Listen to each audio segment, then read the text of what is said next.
மகாபாரதத்துல நம்ம வாழ்க்கைக்கு தேவையான அனைத்தும் இருக்கு. மகாபாரதத்தை நம்ம வாழ்க்கையோட ஒப்பிட்டு வாழ்ந்தா, வாழ்க்கையில நடக்கிற சின்ன சின்ன மிஸ்டேக்ஸ் அவாய்ட் பண்ணி வாழ்ந்தா நம்மளோட வாழ்க்கை தரத்தை நல்லா உயர்த்திக்கலாம். லாஸ்ட் எபிசோட்ல சாந்தனுவோட வைஃப் தான் பெத்தெடுத்த பச்சிளம் குழந்தைய தூக்கிட்டு போய் கங்கை ஆத்துல வீசுறதை பத்தி பார்த்தோம். இதுல துயரமான சம்பவம் என்னன்னா, சாந்தனு மகாராஜாக்கு தான் பெத்த குழந்தை தான் கண் முன்னாடியே கொல்லப்படுறதை பார்த்து அவரால் எதுவுமே பண்ண முடியாம இருக்கிறது தான். ஒரு மனுஷனுக்கு தான் வாழ்க்கையில ஏன் இவ்வளோ துயரம் வரணும்? அப்படி அவரோட லைஃப்ல என்ன தப்பு பண்ணியிருப்பாரு? இதை நம்ம இந்த எபிசோட்ல பார்க்கலாம். சாந்தனு மகாராஜாக்கான தண்டனை பூமியில கொடுக்கப்பட்டது இல்லை, வானுலகத்துல இருந்து ஸ்டார்ட் ஆகுது. மகாபீஷன் ஒரு பெரிய ராஜா. அவர் தான தர்மம், நல்லாட்சி, யாகம், சாக்ரிஃபைஸ்ன்னு எல்லாத்துலேயுமே எல்லாருக்கும் ஹெல்ப் பண்றாரு. மக்கள் ஏதாவது கஷ்டப்பட்டா உடனே போய் ஹெல்ப் பண்றாரு. தானத்துக்கும் தர்மத்துக்கும் ஒரு சின்ன வித்தியாசம் இருக்கு. நம்ம கிட்ட யாராவது யாசகம் கேட்டாங்கன்னா நம்ம அவங்களுக்கு ஹெல்ப் பண்றது தானத்துல சேரும். எக்ஸாம்பிள், பிச்சைக்காரங்க நம்ம கிட்ட பிச்சை கேட்கும்போது நம்ம அவங்களுக்கு ஹெல்ப் பண்றது தானத்துல வரும். தர்மம், அவங்களுக்கு அந்த உதவி தேவைன்னு நம்மளா புரிஞ்சுக்கிட்டு அவங்களுக்கு அந்த ஹெல்ப் பண்றது தர்மத்துல சேரும். எக்ஸாம்பிள், வெள்ள நிவாரண நிதியெல்லாம் நம்ம வாலண்டியரா கொடுக்குறோம்ல, அதெல்லாம் தர்மத்துல சேரும். இப்போ மகாபீஷன் இந்த மாதிரி எல்லாம் பண்ணி நாட்டு மக்களை ரொம்ப மகிழ்ச்சியா பார்த்துக்கிறதுனால அவருக்கு ரிவார்டா நிறைய புண்ணியம் கிடைக்குது. அவர் இறந்த பிறகு இந்த புண்ணியம் அவருக்கு ரொம்ப யூஸ்ஃபுல்லா இருக்கு. அவரு சொர்க்கத்தையும் தாண்டி இந்திர உலகத்துல அவருக்கு ஒரு இடம் கிடைக்குது. இந்திர உலகத்துல என்ன இல்லை? இந்திர உலகத்துல எல்லாமே இருக்கு. 24/7 பார்ட்டி, ஃபன்னு, டான்ஸு, கேம்ஸு, மசாஜ், ஸ்விம்மிங் பூல்னு எல்லாமே இருக்கு. அங்க இல்லாத ஏதாவது ஒரு சில விஷயம் அங்க இருக்க மெம்பர்ஸுக்கு ஏதாவது வேணும்னு தோணுச்சுன்னா அதை கேட்டு நிறைவேற்றிக்கிறதுக்கு கல்ப விருட்சான்னு ஒரு மரம் இருக்கு. உங்களுக்கு ஏதோ ஒரு வியடான ஆசை இருக்கு, அது எனக்கு வேணும், அது இந்த இந்திர உலகத்துல இல்லைன்னா அந்த மரத்துக்கிட்ட போய் கேட்டீங்கன்னா அந்த மரம் உங்களுக்கு அதை நிறைவேற்றி விட்டுரும். இவ்வளோ அம்யூனிட்டிஸோட மகாபீஷன் ரொம்ப சந்தோஷமா அவர் சக்சஸுக்கு கிடைச்ச ரிவார்டுன்ட்டு என்ஜாய் பண்ணிட்டு இருக்காரு, ரொம்ப ரிலாக்ஸ் பண்ணிட்டு இருக்காரு. ஒரு மனுஷன் தன் சக்சஸோட பீக்ல இருக்கும்போது அவன் கண்ட்ரோல் எபிலிட்டியை டெஸ்ட் பண்ணி பார்க்க நேச்சரே ஏதாவது ஒரு சம்பவத்தை உருவாக்கி கொடுக்கும். அந்த மாதிரி நடந்த ஒரு சம்பவம் தான் மகாபீஷன் பெரிய இடத்துல இருந்து தரைக்கு போய் விழுவதுக்கான காரணம். இது மாடர்ன் லைஃப்லயும் நிறைய நடக்குது. எக்ஸாம்பிள், 1970s நடந்த வாட்டர் கேட் காம்ப்ளெக்ஸ் பிரேக். பவர்ஃபுல்லான கண்ட்ரியோட பவர்ஃபுல்லான பர்சன் தான் பிரசிடென்ட் ஆஃப் அமெரிக்கா. அமெரிக்கால 2 பார்ட்டிஸ். ஒன்று Republican party, President Nixon Republican பார்ட்டியை சேர்ந்தவர். ஆப்போசிட்ல இருக்கிறது நேஷனல் பார்ட்டி. நேஷனல் பார்ட்டியோட ஹெட் குவார்டர்ஸ் வாட்டர் கேட் காம்ப்ளெக்ஸ்ல இருக்கு. அந்த காம்ப்ளெக்ஸை 5 பேர் பிரேக் இன் பண்ணி உள்ள போறாங்க. அந்த 5 பேரை போலீஸ் அரெஸ்ட் பண்ணிடுறாங்க. அரெஸ்ட் பண்ண பிறகு இந்த இஷ்யூல பிரசிடென்ட் நிக்சனுக்கும் சம்பந்தம் இருக்கு அப்படின்னு முடிவு பண்றாங்க. அதிகாரத்தின் உச்சத்துல இருக்க பிரசிடென்ட் நிக்சன் காசு கொடுத்து ஏமாத்திடலாம், காசு கொடுத்து இந்த கேஸை க்ளோஸ் பண்ணிடலாம் ட்ரை பண்றாரு. ஆனா அவர் அந்த ட்ரை பண்ண வீடியோ, ஆடியோ மக்களுக்கு கிடைச்சி அவர் தான் அமெரிக்காவோட ஃபர்ஸ்ட் பிரசிடென்ட் ஆஃபீஸ்லேயே ரிசைன் பண்ணிட்டு வெளியில போனது. மிகப்பெரிய உயரத்துல இருந்து தன்னோட அதிகாரம் தான்ற ஆணவத்துல இருந்த பிரசிடென்ட் நிக்சன் ரிசைன் பண்ணிட்டு ஆஃபீஸ் விட்டு வெளியே போயிடுறாரு. இயற்கை மகாபீஷனுக்கு ஒரு டெஸ்ட் வைக்குது. அந்த டெஸ்ட்ல அவர் ஃபெயில் ஆயிடுறாரு. தேவர்கள் கூடி இந்த சபையில கங்கை நதியின் ராணியான கங்காதேவி வந்து பேசிட்டு இருக்காங்க.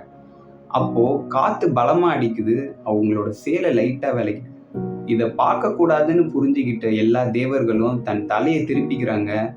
மகாபீஷன் மட்டும் அவரோட செல்ஃப் கண்ட்ரோல்ல 2 நிமிஷம் லூஸ் பண்ணிடுறாரு.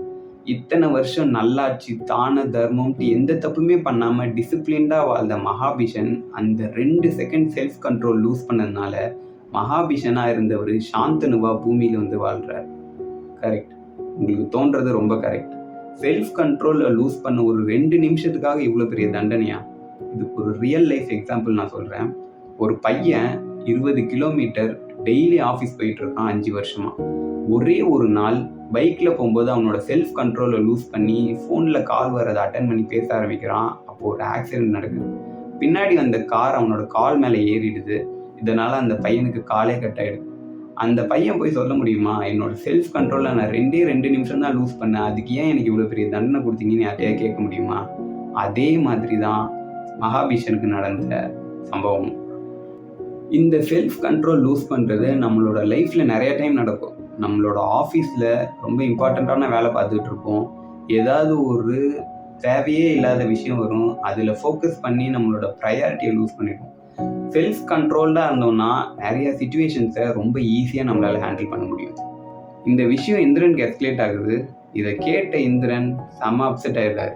மகாபீசனை கூப்பிட்டு, இந்த நாட்டில் நீ என்ஜாய் பண்ணுறதுக்கு எவ்வளோ ஃபெசிலிட்டிஸ் இருக்கு, அதெல்லாம் தாண்டி இந்த பெண்ணை நீ அப்படி பார்த்தது ரொம்ப தப்பு. உனக்கு நான் சாபம் கொடுக்குறேன்னு கோவமா நீ பூமியில மனுஷனா போய் போற அப்படின்னு இந்திர உலகத்திலேருந்து தூக்கி பூமியில எரிஞ்சிடுறாரு. பக்கத்துல நின்றுட்டு இருந்த கங்காவை பார்த்து, இந்த தப்புக்கும் உனக்கும் சம்மந்தம் இல்லைன்னு எனக்கு தெரியும், ஆனா இந்த தப்பு நடக்கிறதுக்கான காரணம் நீ தான். நீ இன்னும் கொஞ்சம் கேர்ஃபுல்லா இருந்திருந்தீன்னா இந்த பிரச்சனையை நம்ம அவாய்ட் பண்ணிருக்கலாம் அப்படின்னு அந்த பெண்ணாக இருக்கிற கங்காவை பார்த்து சொல்றாரு.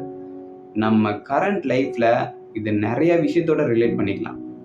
கொஞ்சம் கேர்ஃபுல்லா இருந்தா நமக்கு வரப்போற துயரத்திலிருந்து தள்ளியே இருக்கலாம். கங்காக்கு என்ன சாபம் கொடுக்குறாருன்னா, பூமியில மனிதனா பிறக்கிற மகாபிஷனோட மனசை நீ டெய்லி சித்திரவதைப்படுத்தணும் அப்படின்னு பூமிக்கு அனுப்பி விட்டுறாரு. இப்போ மகாபிஷன் பூமியில சாந்தனுவா இருக்கிறார். சாந்தனுவை மீட் பண்றவங்க தான் கங்கா. கங்கா அவங்களோட குழந்தைங்களை கங்கை நதியில போடுறதுக்கான காரணமும் அதுதான். இந்த எபிசோட்ல இருக்க 3 ஹிடன் சைக்காலஜி. ஃபர்ஸ்ட், நம்ம சக்சஸோட பீக்ல இருக்கும்போது அன்கண்ட்ரோல்டு மொமெண்ட். நம்ம எந்த பொசிஷன்ல வேணாலும் இருக்கலாம், எந்த ரோல்ல வேணாலும் இருக்கலாம். அந்த பொசிஷனுக்கு ஏற்ற மாதிரி ஆப்பர்ச்சுனிட்டி நம்ம தப்பு பண்ணுறதுக்கு கிடைக்கும். அந்த ஆப்பர்ச்சுனிட்டியை நம்ம தப்புன்னு புரிஞ்சுக்கிட்டு அவாய்ட் பண்ணிட்டு போயிட்டா அது நமக்கு நல்லது. Second, uncontrolled situations. Self control நம்ம லைஃப்க்கு ரொம்ப முக்கியம். 2 செகண்ட் நம்ம செல்ஃப் கண்ட்ரோலை லூஸ் பண்ணாலும் நம்ம வாழ்க்கையில் சேர்த்து வச்சுருந்த அத்தனை பேர் மரியாதை எல்லாமே இழந்துருவோம். தேர்ட், நீங்கள் இன்னைக்கு தப்பு பண்ணிட்டு நான் சந்தோஷமாக தான் இருக்கேன் அப்படின்னு உங்களை நீங்களே ஏமாற்றிக்கிட்டா அது தப்பு. நீங்கள் இப்போ பண்ணுற தப்பு அடுத்த ஜென்மம் வரைக்கும் உங்களை தொடரும். மாரல் ஆஃப் த ஸ்டோரி, ஒரு மனுஷனை அழிக்க பெரிய பெரிய ஆயுதங்கள்லாம் தேவைப்படாது. சின்னதாக ஒரு அன்கண்ட்ரோல்டு மொமெண்ட் இருந்தால் போதும். நம்ம லைஃப்பில் இத்தனை வருஷமாக சேர்த்து வச்சிருந்த பேரு புகழ் மரியாதை எல்லாத்தையும் அழிச்சிட்டு போயிடும். லைஃப்பில் எல்லா சிச்சுவேஷன்ஸ்லையும் கண்ட்ரோல்டாக இருங்க, டிசிப்ளின்டாக இருங்க. நெக்ஸ்ட் எபிசோடில் நமக்கு பொறுமையாக இருக்கிறதுக்கு எல்லாரும் சொல்லி கொடுத்துருப்பாங்க. ஆனால் நம்மளோட இமோஷன்ஸை சப்ரஸ் பண்ணிட்டு பொறுமையாக இருந்தால் அது எப்படி வெடிக்குன்றத சாந்தனுவை ரிலேட் பண்ணி மகாபாரதத்தோடு ரிலேட் பண்ணி நம்ம லைஃப்பில் எப்படி நடக்குன்றதை பார்க்கலாம்.